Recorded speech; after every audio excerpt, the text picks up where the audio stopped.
Hey all, Jason Levon, priest at St. Luke's Episcopal Church in Milwaukee, Wisconsin. Welcome to another Pause and Pray.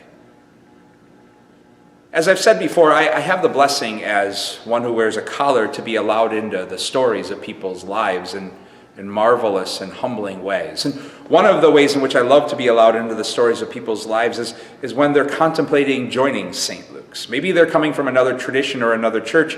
Maybe they haven't been to church for a while, but something is stirring in them, and they bring that to this amazing community of faith here.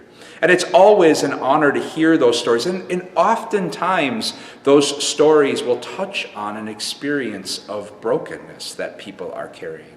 Maybe it's brokenness of wounds from another community of faith or a tradition that they're stepping out of. Maybe it's brokenness surrounding things like illness or grief, anxiety or depression.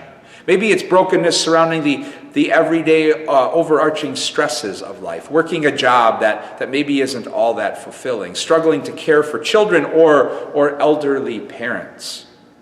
I'm grateful, so grateful to be part of the Episcopal Church, which is a church that's willing to embrace some people that other communities of faith might not embrace. So I hear brokenness surrounding issues like divorce or struggles with sexual orientation.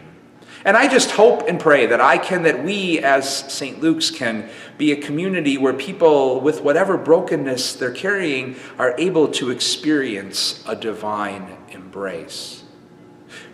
I think of the words of the street artist R.M. Drake, who says, "To be human is to be broken, but broken is its own kind of beautiful."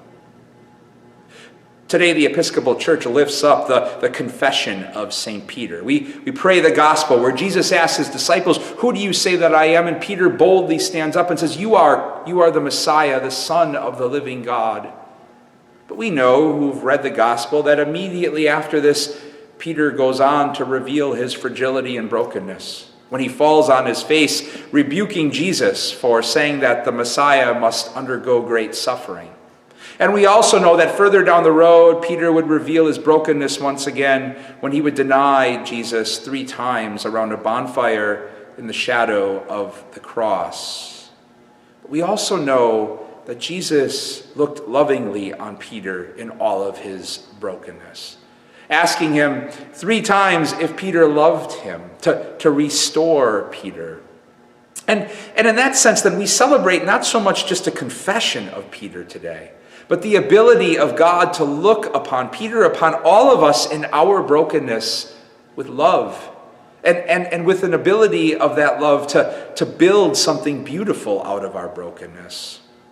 So it's in that light then that we're all given a holy invitation to pause and pray today, reflecting perhaps on where we come to experience a holy and divine embrace in the midst of our brokenness. Maybe it's in those beloved, few dear, holy companions that walk with us on our journey and have seen us with our masks on and our masks off. Or maybe it's experienced in communities of faith that really, truly meet us where we're at and embrace us just as we are. Maybe we find it in our pets, who don't care how bad our day was, but are just happy that we're home.